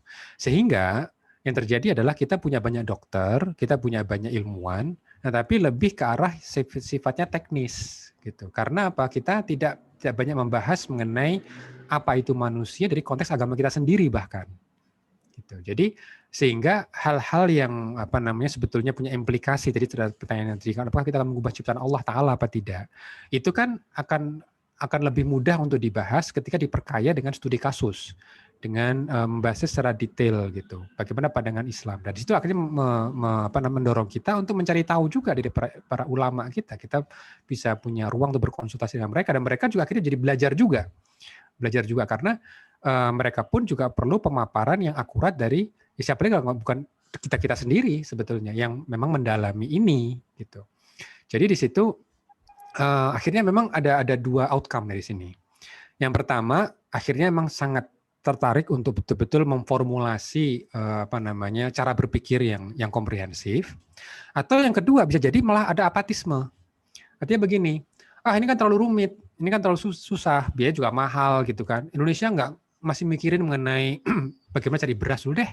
Bagaimana kita bisa dapatkan vitamin yang bagus buat ibu anak, kita masih punya program stunting, genetik udah terlalu jauh gitu. Kita masih punya TBC ya kan yang masih harus dikendalikan gitu. Nah, akhirnya terjadi apatisme. Di mana ketidakberdayaan itu membuat kita seperti ini. Tapi para ulama sendiri di IOMS mengatakan memang ini bukan fardu ain gitu. Tidak semua harus mendalami ini. Ini namanya fardu kifayah. Bahkan hanya negeri-negeri muslim yang memang mampu untuk melakukan itu yang seharusnya ikut berkontribusi. Jadi mungkin kita sebagai umat, memang kita harus memetakan siapa yang memang memiliki kemampuan untuk itu, dan memang harus spend time untuk belajar gitu, Dok. Jadi memang memang kadang-kadang tantangannya ya, saya juga pertama jadi dosen ini, baru jadi dosen Januari kemarin. Kan saya kan dituntut Tridharma gitu ya, walaupun Tridharma itu kan bisa meneliti, mengajar, dan mengabdi masyarakat ya kan. Walaupun kadang-kadang saya mikirnya gini, emang bisa ya satu orang itu bisa semuanya secara sempurna gitu kan. Nah, mau saya pada akhirnya kita memang harus memetakan juga ya. Siapa di antara kita yang memang memiliki kemampuan untuk itu dan harus banyak tadi berinteraksi. Dan juga memberikan dari pendidikan tinggi juga kita harus memperbanyak literatur juga. Supaya mahasiswa sejak awal itu sudah terbiasa terkoneksi dengan agamanya sendiri juga. Bahwa agamanya itu bukan cuma mengajari yang sifatnya superficial, tapi juga untuk membahas hal-hal yang penting gitu kan. Dan bagaimana mengantisipasinya. Ya contoh seperti misalnya kalau kita lihat asosiasi variasi genetik dengan LGBT misalnya. Itu kan kita harus ketahui juga ilmu genetik seperti apa. Ya kan? Ketika ada headline bahwa ternyata 20% dari LGBT itu dia ada asosiasi genetiknya.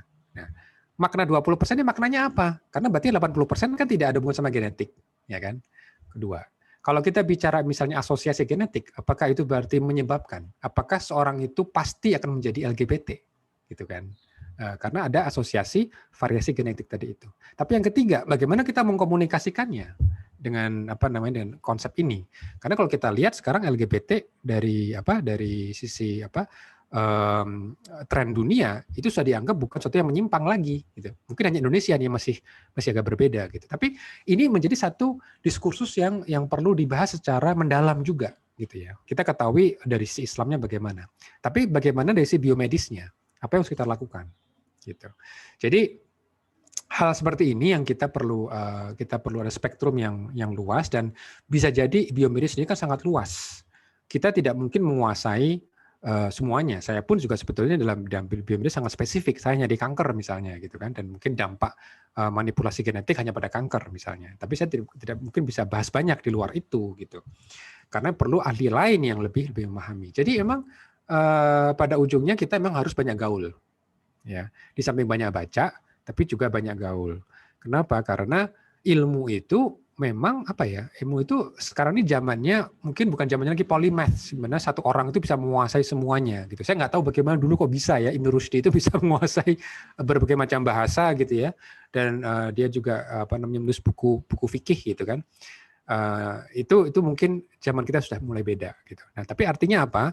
Artinya kemampuan untuk menggali ini, khasanah keilmuan ini memang menjadi penting, karena jangan sampai yang kita tidak inginkan sebetulnya, Dok, kita ini segera menjadi follower saja, atau menjadi istilahnya orang yang dalam posisi ngikut, gitu kan.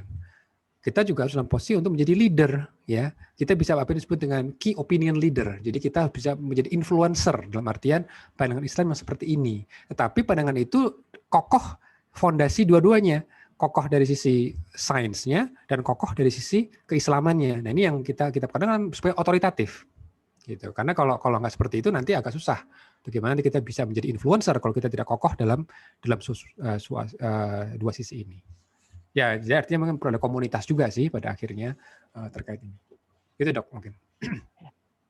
Baik, kita masih ada waktu sekitar 15 menit lagi ya. Ini ada beberapa pertanyaan yang belum kita. Oh, masih ada lagi belum ya? Iya, Okay. Sangat menarik mungkin ini Pak Ustadz, tema kita hari ini. Oh, dari Pak Yudi itu ada yang mau nanya itu gimana? Atau mau dari chat dulu? Ya, silakan.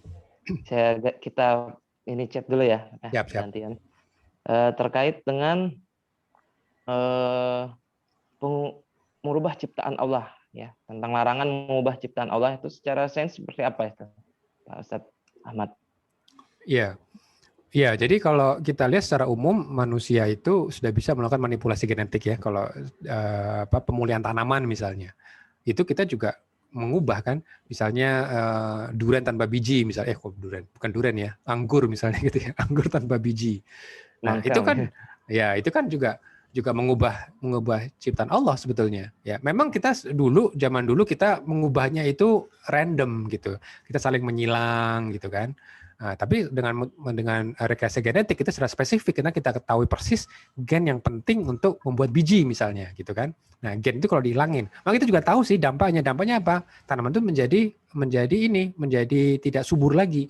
Makanya dampaknya itu sebenarnya nanti ke arah ekonomi gitu kan. Ada ketergantungan. Karena kalau yang perekayasanya itu adalah entitas komersil gitu kan, terus semua orang tergantung kepada dia. Karena ada namanya hak paten segala macam. Jadi isunya nanti beralih nih, bukan ke masalah dari sisi penciptaannya, tapi karena syariat nanti akan mengatur. Boleh nggak manipulasi seperti itu, monopoli ilmu seperti itu gitu ya. Itu nanti yang akan jadi menarik. Tapi secara umum, apakah itu mengubah ciptaan Allah? Memang secara teologi nggak mudah sebetulnya. Batasannya di mana, gitu kan? Apa sih fungsi manusia, gitu kan? Apakah masih masuk ke kategori yang manusia bisa kendalikan, boleh lakukan? Misalnya kalau dia tahu nih gen ini bisa menyebabkan penyakit tertentu, gitu ya, dan penyakit ini dampaknya luas, ya. Berarti bagaimana kalau ini saya hilangkan? Atau misalnya nih kita ketahui HIV misalnya. HIV itu kan dia cara masuk di dalam sel kita itu kan adalah reseptor yang sangat spesifik pada sel. Nah, sekarang kita ketahui ada reseptor yang unik, ada varian tertentu yang unik ya. Mungkin kalau di Kaukasia itu prevalensinya sekitar mungkin 20-30% gitu ya. Varian ini dia nggak bisa jadi titik masuknya si HIV.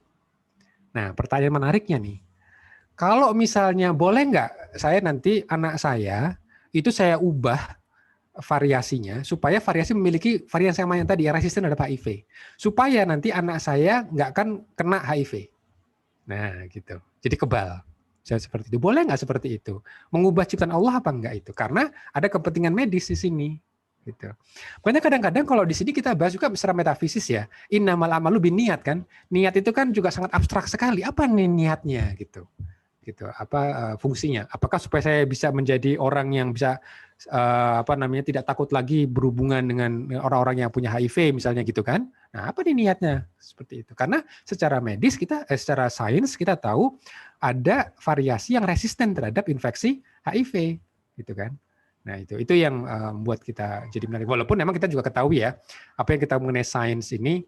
Nah, sekali lagi ini terkait pandangan hidup kita sebagai manusia melakukan ini itu akan mendatangkan ridho Allah atau jangan-jangan mendatangkan laknatullah kan gitu kan. Nah, itu harus hati-hati mungkin di situ. Oke, baik. Kita persilahkan selanjutnya kepada Ustadz Dr. Iswahyudi ya, mau bertanya mungkin, Dok? Ya. Silahkan. Assalamualaikum warahmatullahi wabarakatuh. Waalaikumsalam Pak Ahmad dan host. Ya, syukur atas materinya sangat menarik sekali. Jadi langsung saja ke pertanyaan. Misalnya pada kasus tadi sempat disinggung tentang muscular dystrophy ya, atau Duchenne muscular dystrophy. Itu kan kalau kita ketemu kasus seperti ini, Pak, ini memang desperate bagi orang tua sebenarnya, karena mostly 90% pasien itu di usia 2 bulan itu pasti meninggal. Pasti meninggal. Dan kalau treatment tidak begitu bagus, maka di usia 10-15 tahun itu pasien sudah meninggal. Kenapa? Karena pada kasus seperti ini, dia nanti ada kelemahan di otot. Kelemahan di otot yang baik yang volunteer, nantinya keluhan juga di otot jantung dan pernapasan. Jadi biasanya pasien itu meninggal di usia 20-an itu belasan itu meninggal karena gagal napas. Kalau di negara-negara barat itu mereka punya peralatan cukup bagus ya. Jadi pada pasien-pasien yang seperti ini bisa long life, artinya lebih span life-nya karena mereka bisa disupport. Misalnya pada pasien-pasien yang pada saat dia tidur ada alat untuk support napas. Jadi pasien begini kan biasa kalau dia tidur tiba-tiba tidak bernapas, tidak bernapasnya meninggal. Pagi-pagi sudah tiba meninggal. Nah, tadi sempat disinggung kalau misalnya yang ini sepertinya sudah bisa dipetakan secara genetik karena sudah dipelajari sedemikian rupa. Bahkan pada terapinya kan sudah protokol sudah ada sebenarnya pada beberapa negara tertentu. Nah, pertanyaannya kemudian adalah dengan pemahaman seperti itu, ini menurut pendapat Pak Ahmad atau mungkin dari pendapat penulis buku, kira-kira ketika ditemukan dua pasangan yang teridentified bahwa yang perempuannya itu membawa, kemudian dengan laki-laki yang normal, yang kemungkinan besar akan melahirkan bayi laki-laki, ini kan X-link, berarti kalau ketemu pasti jadilah jadi DMD. Ini dalam perspektif Pak Ahmad, kira-kira sebaiknya jangan dipertemukan ataukah dipertemukan saja, karena sebenarnya pada proses perawatan itu ada banyak hal yang kita bisa explore sebenarnya dari sisi etik, dari sisi perawatan orang tua kepada anaknya dan seterusnya. Ini saya minta pendapatnya Pak Ahmad. Syukran jazakallah. Assalamualaikum warahmatullahi wabarakatuh. Jazakallah khair. Wah, ini pertanyaan penting ini. Ini saya mungkin kalau boleh usul ya Dok ya, Dr. Grifan, kalau misalnya nih mau dibuat sesi berikutnya, usul saya nih supaya mungkin lebih produktif lagi. Ini kan rekan-rekan yang mungkin pertanyaannya belum sempat terjawab atau mungkin pengen supaya itu dibahas, dibuatkan survei saja. Dibuatkan survei dulu, ya kan? Ini daftar pertanyaannya apa saja. Nanti berikan saya beberapa minggu gitu ya untuk mulai meneliti, lalu baru kita akan tayang lagi. Itu insya Allah akan lebih produktif. Karena saya juga ingin memastikan nanti diskusi kita itu betul-betul relevan dengan apa pertanyaan-pertanyaan di rekan-rekan dokter sekalian gitu. Itu usul saya. Karena contoh pertanyaan dari Dr. Iswayudi ini menarik gitu ya, apa namanya kita bahas. Jadi begini dok, kalau saya baca dari buku ini gitu ya, memang di kalangan ulama itu sendiri begini, kalau untuk tesnya, tes genetiknya semua sepakat gak ada masalah, karena informasi itu penting, apalagi tadi kan ini kan ilmu ini kan Allah yang punya sebetulnya, kita kan hanya menjaganya dan kita hanya istilahnya merawat informasi itu. Cuma nanti apa yang kita lakukan itu yang berbeda hal.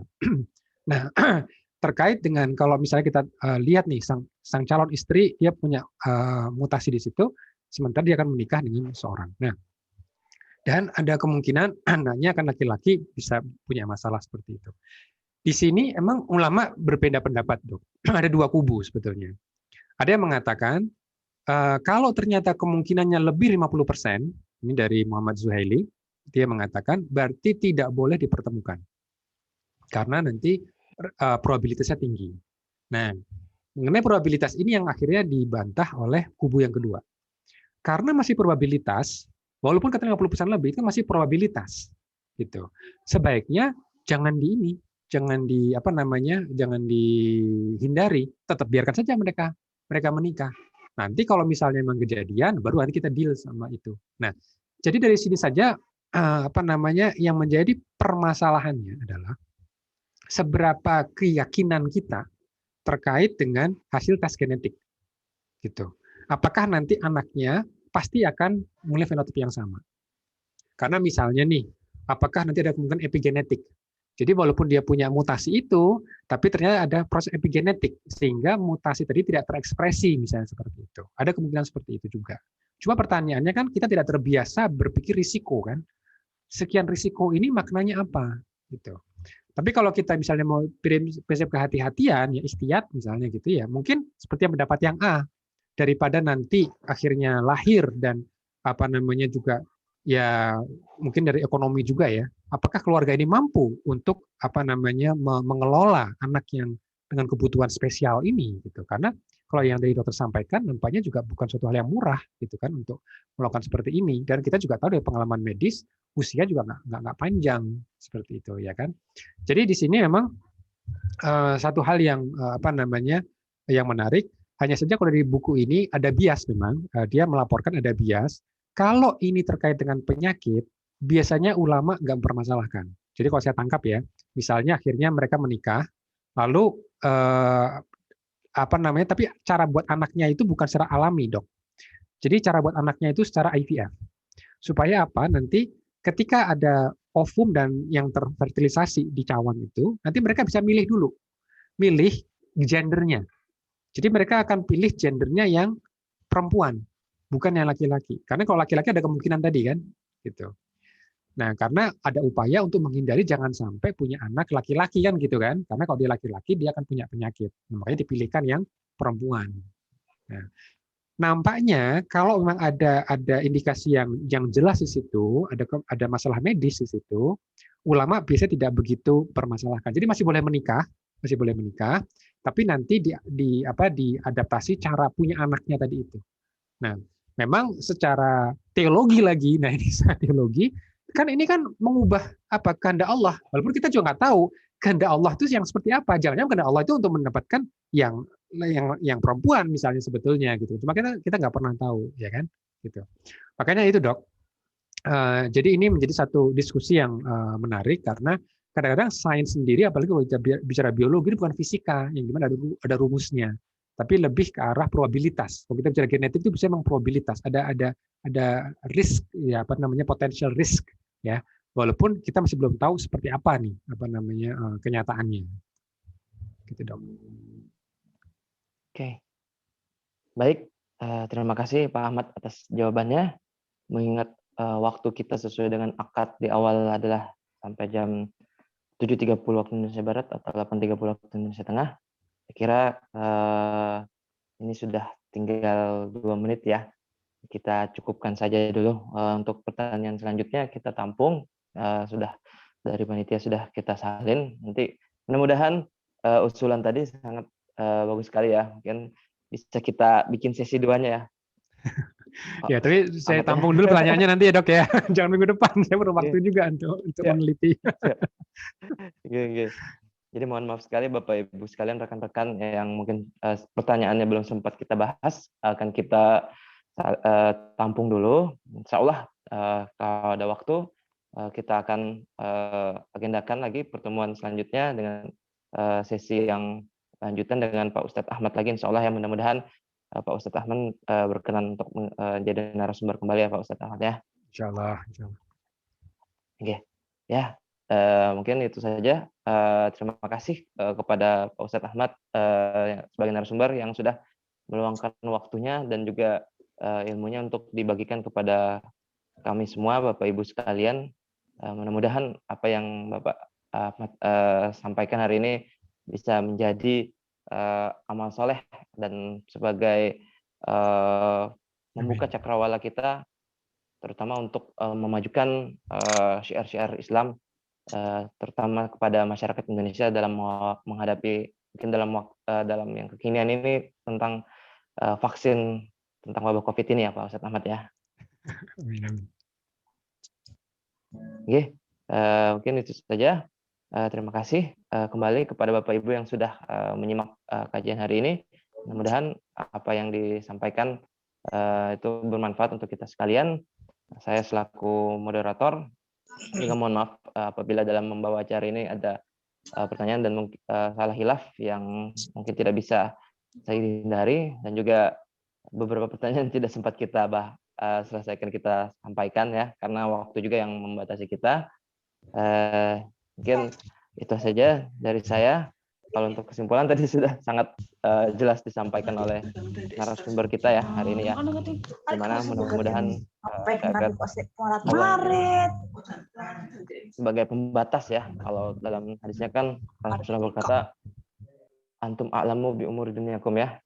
Ya, kamu lebih tahu tentang urusan dunia. Cuman mudah-mudahan pengetahuan ini kita amalkan sesuai dengan koridor syariah yang telah ditetapkan oleh Allah Subhanahu wa taala, supaya kita dalam mengamalkan ini tidak hanya mendapatkan manfaat tapi juga mendapatkan ridho dari Allah Subhanahu wa taala.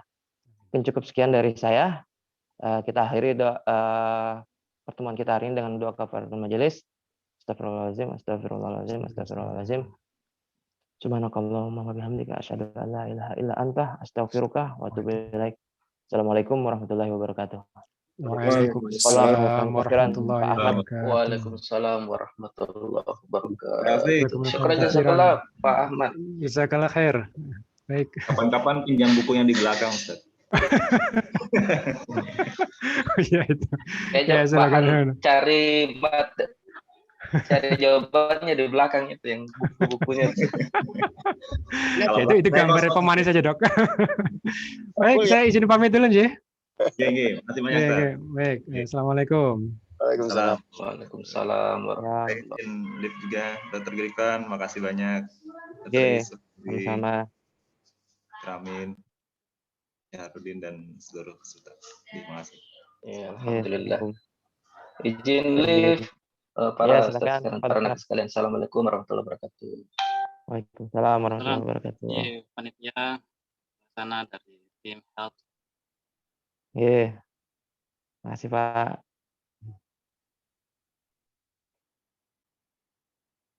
Ya, terima kasih Ustaz Ganes atas waktunya yang sudah difasilitasi untuk hari ini. Izin live ya, Ustaz ya. Assalamualaikum. Waalaikumsalam.